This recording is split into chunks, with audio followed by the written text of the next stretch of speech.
What are snowflakes? What are snowflakes?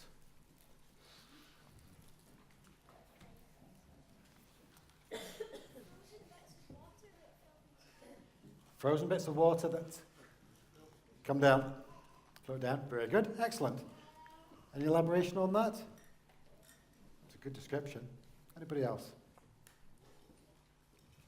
What are snowflakes? Have you looked at one really, really closely? Maybe? Flakes of snow. Very good. Turn the word around. Nice one. Yeah, that is sun. If you look at them very closely, they're crystals of ice, aren't they? Water that's turned into ice, and it turns into a crystal under favourable conditions, and you get 6 sides to it. And if you ever put it on your warm hand, what happens to it? It melts. It melts very, very quickly. It's fragile, isn't it? Try to touch it. It's very, very fragile indeed. I wonder, as snow perhaps fell in Christmas 1914, when I'm led to believe a truce was called that the boys in the trenches could have a game of football and cease some hostilities, whether or not that was just as fragile. And indeed it was. It wasn't the first, but it certainly was one of the last such truces that were called during a time of war, and particularly on a battlefield. And the peace that would later ensue from 1918, as we commemorate today, was a very fragile thing indeed. What are precious little snowflakes? Have you heard that saying? I'll make that rhetorical. There's been a campaign in England recently trying to combat poor school attendance.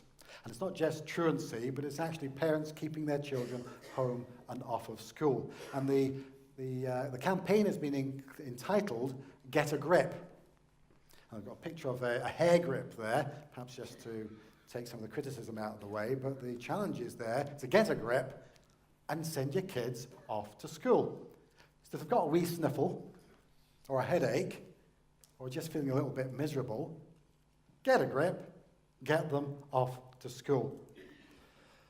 And in many of the comments, the individuals who are replying to these particular things, you can see it on the internet as well as on the campaign they've got in the south of England there, they call them precious little snowflakes. Does that sound at all familiar to anybody? No? Does it make sense though? That makes sense. Precious little snowflakes. Now, I'm not raising that to condemn any of our hardworking parents, nor am I addressing any kind of serious issues in school or at work that make people genuinely miserable through discrimination or bullying or harassment or perhaps even mental health issues, to name and number just a few things. But there is a very real concern that our culture is changing. Not just to be more tolerant and understanding, which we certainly have needed for the longest length of time, but also to be perhaps a little bit soft. I don't know how you feel those of older generations looking down on younger generations on that regard.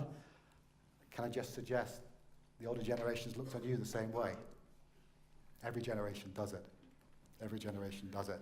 But there is a concern there that perhaps our culture may get a little bit soft. You know, I remember trying it on once myself. I only tried it once to get a day off school. And I was shown the bus. I never tried it again. It just wasn't worth my while. I knew right there and then it wasn't going to happen. And I have to say I'm regularly pleased to see the dedication that are shown by officers, parents, young men and women of our organisations here in Hamilton. Our Brownies, our Ranker Boys, Hamilton First Company of the Boys Brigade, 2166 Hamilton Squadron of the RAF Air Cadets, to mention just a few that are represented here today.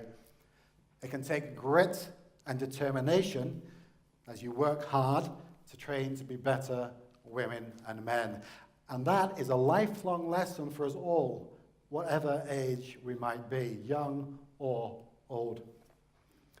And these fine qualities are often brought into the ranks of our armed forces and also our emergency services. Let's not forget them. Men and women who are trained to do a job, to bring a measure of peace and perhaps even tranquility if we're lucky, so that we might not have to. There are also qualities that are brought into teaching, nursing, engineering, good parenting, and so many other various roles in life that make life better for all of us. But life brings its challenges in every sphere. So I want to ask you again rhetorically, what's it easier to take, or rather harder, easier to take, harder to do?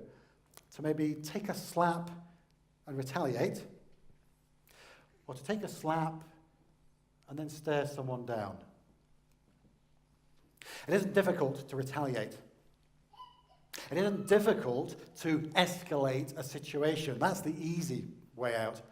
The real challenge comes in calming things down. Notice what Jesus had to say. We read it in our New Testament reading just a moment ago in Matthew chapter 5, and I'm just going to select a couple of verses here, verse 41 to 46. The first part might not be appreciated by those who have to march, incidentally. If anyone forces you to go 1 mile, go with him 2 miles. Give to the one who begs from you, and do not refuse the one who would borrow from you. You've heard that it was said, you shall love your neighbor and hate your enemy, but I say to you, you shall love your neighbor, you'll still love your enemies, and pray for those who persecute you, so that you may be sons of your Father who is in heaven. For he makes his sun rise on the evil and on the good, and sends rain on the just and the unjust. If you love only those who love you, what reward do you have? That's easy enough. To do what is asked of you in trying situations, to give kindness to those who may not deserve it, to love your neighbor and those who aren't really your friends, to pray positively for those who hurt you. These are not easy things. But the example we are given is that God sent his son Jesus to do all those things. He worked hard, he prayed lots, he preached liberty and freedom from fear, but he was hated and ultimately killed by those who didn't want to hear his message.